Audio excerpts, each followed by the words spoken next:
So I thought today would be an opportune time, given that we have such distinguished representation for parliamentarians around the world, to when we have a conversation about...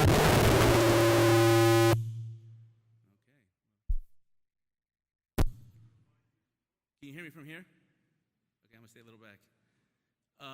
When we have a conversation about abusive practices and economic expansion, it's impossible to have that conversation without talking about Russia, without talking about what's going on in Ukraine. So I'm gonna dedicate my remarks to talking about this within the context of economic expansion. Before I begin, let me make one show of solidarity. For those that were at the forum in December in Washington at the National Archives, we have a friend. We all remember her, parliamentarian Mariana Besulia. I'm sorry if I say her name wrong, who warned us about this at the forum. In fact, if you were at the forum, you'll remember she spoke up repeatedly throughout the day and said that she's a parliamentarian from Ukraine, saying that we are going to get invaded, we are going to be attacked, and the democracies need to wake up. When Vladimir Putin began his bombing campaign in Ukraine, I immediately thought of Mariana and her warning that she gave us essentially at the forum. And then it kind of reflected on me the importance of these gatherings, the importance of getting all of our friends together and having important conversations on these specific issues. Russia's invasion of Ukraine will have a global impact, even here in Guatemala. I just learned that Guatemala is a net importer of both wheat and fertilizers from Russia and Ukraine. So war, as it tends to do, brings shortages, and with shortages comes the hike of prices and inflation. So as the prices of wheat and fertilizer go up, you will see the price of food here in Guatemala go up as well. But this is just part of the economic effects of what's going on in Russia and Ukraine. I think one of the angles that we are missing in understanding that conflict, that war that's going on right now, is the calculation that Vladimir Putin is making on the economic dimension. In the weeks, if not months, leading up to the invasion of Ukraine, the military buildup on the borders of Ukraine, there was a debate that was launched mostly within the European Union, but within the Western world, about what would be the adequate response should Russia do what it just did.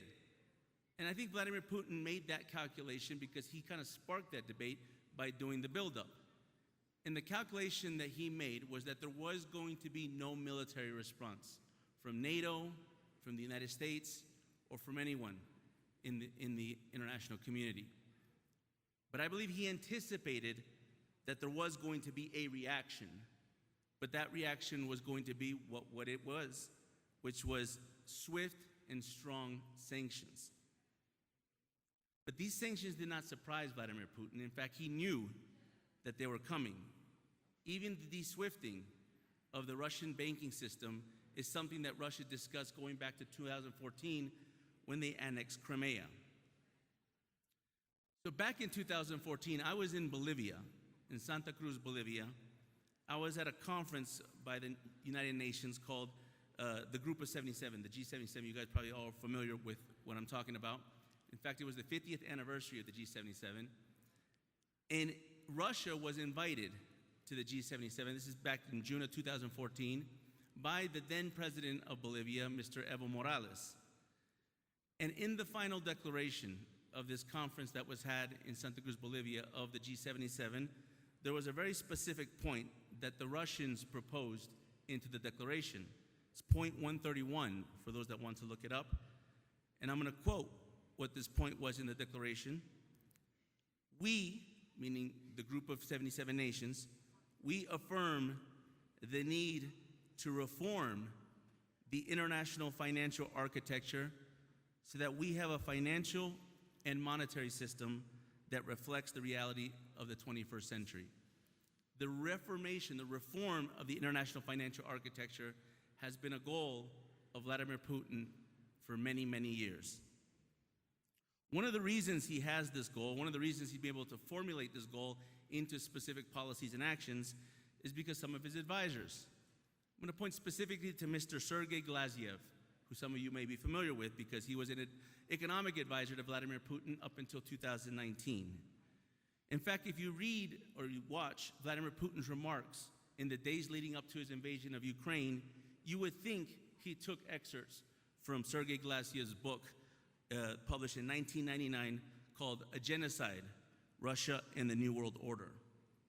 Taking an excerpt of an interview that Mr. Glassiev gave in 2014 during the annexation of Crimea, these are the words of Mr. Sergei Glassiev, Vladimir Putin's former economic advisor for Eurasian economic integration.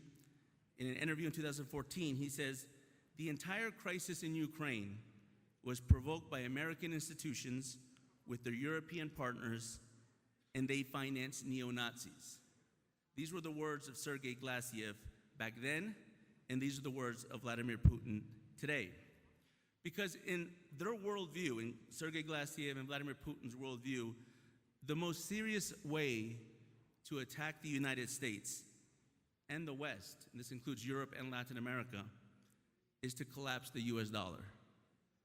And the best way to do that, the way they want to approach that, is to build an anti-dollar alliance. In my humble opinion, this is what the invasion of Ukraine is all about. It's not just an attack on the sovereign territory of Ukraine, it's an attack on the international financial system that is intimately tied to the international order after World War II. So how are they going to do this?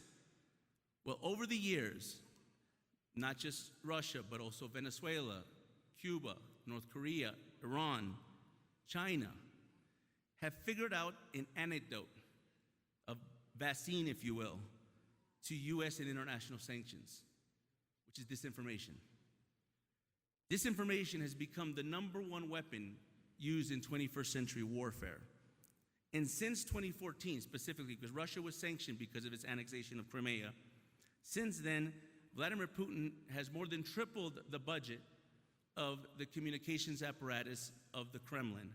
This includes both Spanish and Portuguese state media or state-owned or controlled media outlets. In just 4 years, they went from 7 million followers on RT Español to more than 25 followers today. This is a serious megaphone in Spanish that Vladimir Putin has. And what are they saying? Well, they have a narrative. If you watch or if you listen to any of these interviews on RT English, Español, or whatever language you prefer, and the narrative is one of joint victimization. They say that Russia and its allies are calling sanctions a crime against humanity. That's right, the regime that is actively bombing urban centers in Ukraine and killing civilians is saying that he's the victim, but we are the war criminals. But this is a serious discourse. This is a serious effort taken apart by Russia, and they have a term for this. They're trying to replace the term of sanctions in the United Nations with unilateral coercive measures. Vladimir Putin invaded Ukraine because he wanted the sanctions. He wanted the sanctions because he wanted the opportunity to accuse the West and the current financial system, the international financial system, to say that it's a weapon of warfare rather than a mechanism for commerce and international trade, as it is. And eventually, what Vladimir Putin is looking for is for countries around the world to drop the US dollar as a reserve currency, and his partner in this effort is Xi Jinping and China. This is why days before the Ukraine invasion, China made Russia its #1 supplier of oil. This also came with a 1-year deal to buy 100 million tons of coal from Russia denominated in non-dollar transactions. Yesterday, or maybe 2 days ago, American Express, Visa, and MasterCard all banned their operations or prohibited their operations in Russia. The immediate response? Russia's state-owned Sberbank went to replace Visa and MasterCard with China's UnionPay system. And China is now promoting with more intensity their cross-border interbank payment system, CEPS, that was launched in 2015 after the annexation of Crimea. What am I saying? I'm saying they prepared for this moment. They knew what was going to happen. They provoked these actions, and they're ready with a response. But this goes essentially at the heart of what we're having the discussions all over today. Whether we're talking about illicit trade, or we're talking about abusive practices, corruption, at the heart of what we're talking about is illicit activity versus legitimate activity. Those of us in this room, we are all part of a formal, democratic, liberal market order. We prefer to engage in that method because it's beneficial for me and it's beneficial for you. However, certain countries, certain actors prefer the illicit way of transacting because they say it's easier. But I raise the question of what makes illicit trade illicit? At the end of the day, what makes an illicit activity illicit? I'll give you the answer. It's a border. And that's no clearer anywhere else in the world than on the border of Colombia, Venezuela. Because the border, more than a physical line on the map, is oftentimes different visions, different legal systems, and in some cases, it's the difference between freedom and persecution. That's why Vladimir Putin wants to redraw the map. That's why Xi Jinping wants to take over Taiwan. And that's why Nicolas Maduro has his eyes on Colombia. Because they want to change the international order by changing the definition of what is illicit and making us the illicit actors and them the legitimate actors. So Russia's expansion into Ukraine is part of a global economic expansion of illicit trade with criminalized states. And if you think this is far away from here in Guatemala, if you think this is far away from Guatemala, just look at Venezuela. Before I go finish my concluding remarks, let me cue a video of something that we're showing about the alliance of Venezuela and Russia in the Western Hemisphere. Cue the video.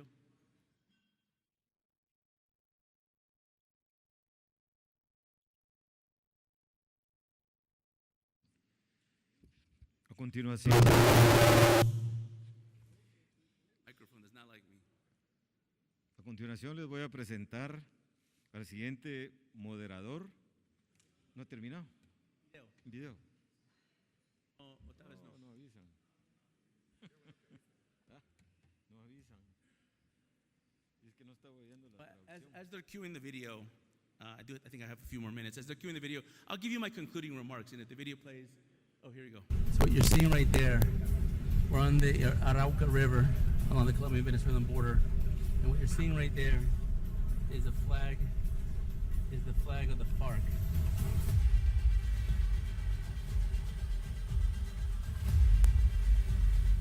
While we were in Arauca, Russia's P-18 mobile radar system in Venezuela was actively monitoring and surveilling the border region.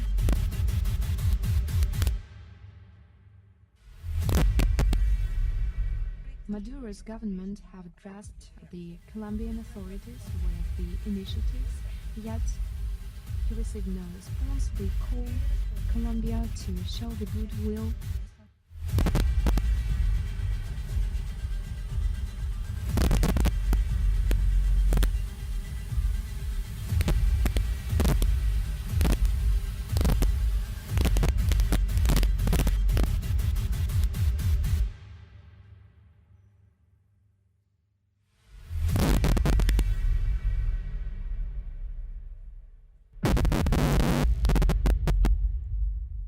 To show you that video because I wanted to leave the impression that this conflict, even as far away as it seems in Ukraine, or whether it's in East Asia, or whether it's in the Middle East, it's coming through alliances and it's coming to the Western Hemisphere. Venezuela is the first part of this conflict here in the Western Hemisphere, and it's how Vladimir Putin has been able to diminish the geographic disadvantage that he have had over time, even throughout the Cold War. But we've been here before. You know, history doesn't repeat itself, but it tends to rhyme. And we've seen unnatural alliances. We've seen countries come together that perhaps don't have a lot in common in terms of culture or history. So for all the differences that Russia, China, Iran, Cuba, Venezuela have, they have a common objective. They have a common enemy. and that's to change the international order. But as I mentioned, we saw this more than 100 years ago when certain countries wanted to maintain their way of governance. And they came together even though they didn't have shared history or culture. I'm referring to the Empire of Japan, the Empire of Germany, and the Ottoman Empire. And had they succeeded, the 20th century may not have seen democracy go to its highest points ever in its history. But people like you, forums like this, ensured that that didn't happen.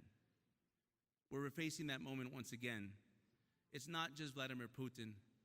Russia, China, Iran, Venezuela have decided to work together with the sole purpose of changing the definitions of what we know as reality, and the only way that they're going to be stopped is if we decide to stop them. Thank you very much.